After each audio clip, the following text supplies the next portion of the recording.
Which one's the best crypto asset? Well, Bitcoin's the best crypto asset. Okay. What's the second best? There is no second best.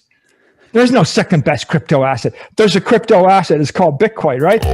Right? There's no second best. Okay. It's not like, Man, thank goodness.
Welcome to the Crypto Happy Hour.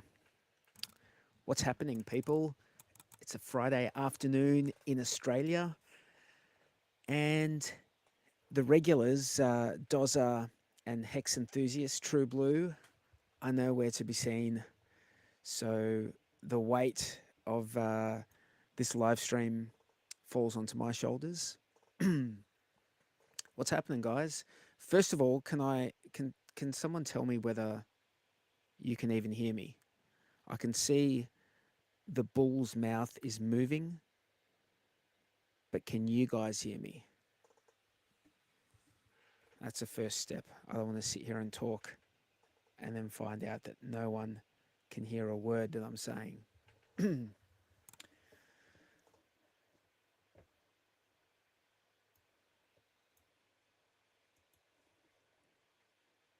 So anyway, I'm going to assume that you guys can actually hear what I'm saying right now. I'm just looking at the prices right now of the Pulse Chain ecosystem core coins prices.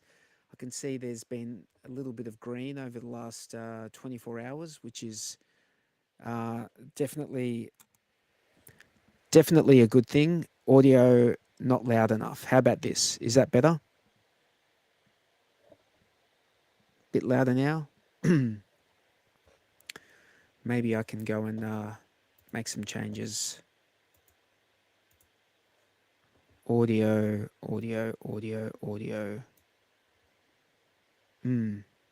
How's this? Is that better? Okay. So yeah, I'm just looking at these last 24 hours. We've had a bit of green. We've got like 5% green for Pulse. We're up 7.5% for Pulse X, up 3.5% for Inc. Hex in the last 24 hours, the Hex on Pulse Chain is up 5.55%. And Hex on Ethereum is up 7.5%. So that's good. It's always good when it's in that direction. Right, so I was browsing X briefly this afternoon, and I saw an article written by Brett EP, supposed dev, Pulse Chain dev, and I thought it was a good topic given what happened with Coinbase and the hacking of, and the distribution of many people's private details, which include things like name, address, contact details. The sort of the worst sorts of details you want anyone to get their hands on, especially when it comes to crypto. Why? Because in crypto, a lot of people self custody, and what it does is it leaves people open to the possibility of a $5 wrench attack, and we're all trying to avoid these $5 wrench attacks, right? Just in general, we're trying to avoid these $5 wrench attacks, whether or not they have anything to do with crypto. So the articles was called KYC Does More Harm Than Good, and I thought if I can read it, let me grab it, and I thought I'd just go through it and read it because a lot of people won't read it, and maybe if I just read it out, you'll get the benefit of it. So the topic was KYC does more harm than good. That's the position that Brett's taken. And why KYC does more harm than good. Embrace decentralized freedom. Know your customer KYC is pitched as a safeguard against financial crime, but it's a flawed system that causes more harm than good. From unproven benefits to massive data breaches and government overreach, KYC erodes privacy and trust. The solution isn't new systems. It's empowering people to use decentralized technologies like Pulse Chain and Pulse X. Here's why KYC fails and how we can take back control. KYC's empty promises. There's no solid data proving KYC stops money laundering, terrorists financing, or fraud.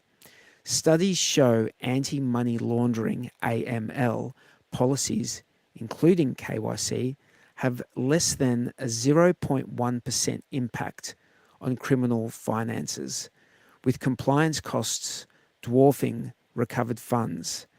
And the quote, the reference there is Taylor and Francis, 2020.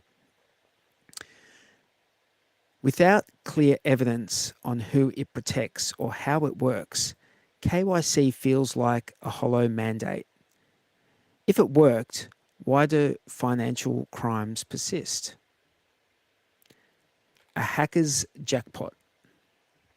KYC forces companies to collect sensitive data, names, addresses, IDs, and more, creating a treasure trove for hackers.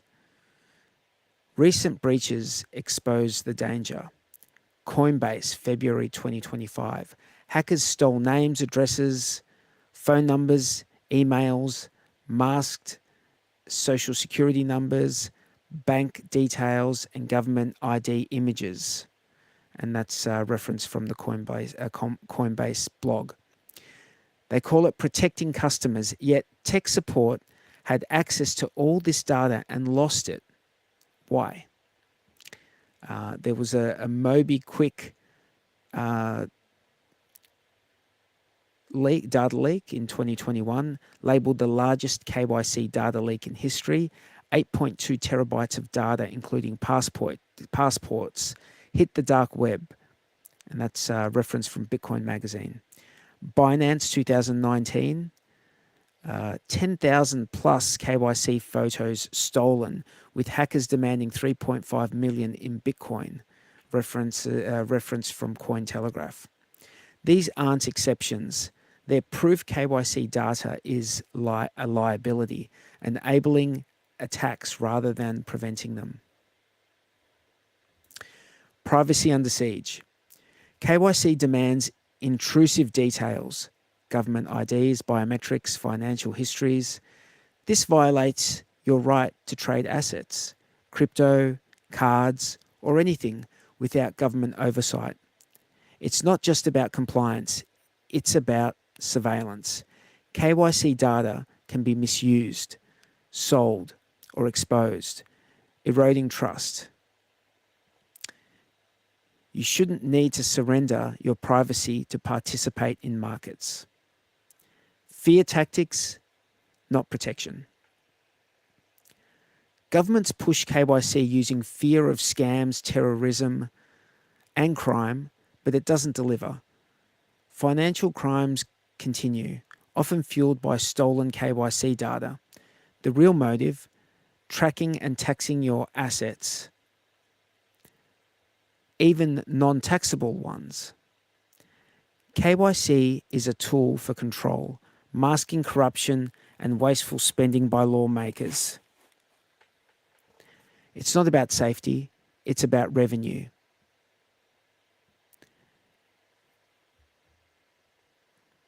Empowering freedom with decentralized tech. We don't need new systems. The tools exist. Blockchains, private keys, trustless contracts, decentralized exchanges, and bridges like PulseChain and PulseX offer KYC-free alternatives. PulseChain, a scalable Ethereum fork, and PulseX, its DEX, let you trade anonymously, keeping control of your funds. These platforms prove you can transact securely without centralized oversight. The crypto community is already building privacy-focused solutions like zero-knowledge proofs for decentralized identity. Path forward. Empower. Don't rethink. KYC does more harm than good, endangering data, violating privacy, and enabling control under the guise of protection. Instead of new regulations or systems, we must empower people to use decentralized tech. Education and adoption of platforms like PulseChain and PulseX can restore financial freedom. You have the right to trade without surveillance. Let's ditch KYC and embrace a trustless, private future. Join the movement. Use decentralized wallets and DEXs. Your privacy, your power. That was an article written, let me just see if I can bring that up quickly, written on X by Brett P. Let me just see here.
Okay, tech difficulties. I can't get that up. So, look, I just wanted to do a quick stream. I thought that was worth reading out to you guys. I have got lots of things to do like everyone else, and I can't stick around, unfortunately.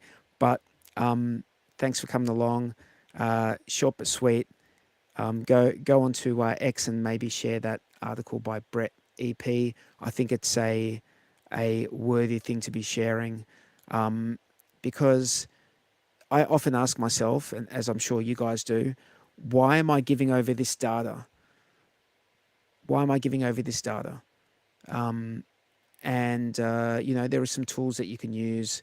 For example, whenever you a great one that most people don't use and they should is, having disposable email addresses. There are services where you can have a disposable email address, and sure, you are trusting that service, but at least when you start getting spammed by whatever you've signed up to, you can just delete that email address, and then you don't get it in your inbox anymore. You don't get the nonsense in your inbox. So something like that's a good way to protect you. But what Brett's talking about in this article really goes to laws that compel companies to take our data and then hold it. And the issue is really that it's too late once your data gets stolen, because what are you going to do? Move? You're going to move houses because your data got stolen? I mean, you can. Seems like a costly resolution to the problem. But once they've got your date of birth, once they've got your name, your phone number, I mean, you can't really change your date of birth, can you? You can change your name, but it's just like, it's so easily avoidable. And I think he's right in that article where he says it's really just for surveillance more than anything else. So, yeah, that's all from me. I hope you guys have a great weekend, and we'll see you next time. Peace.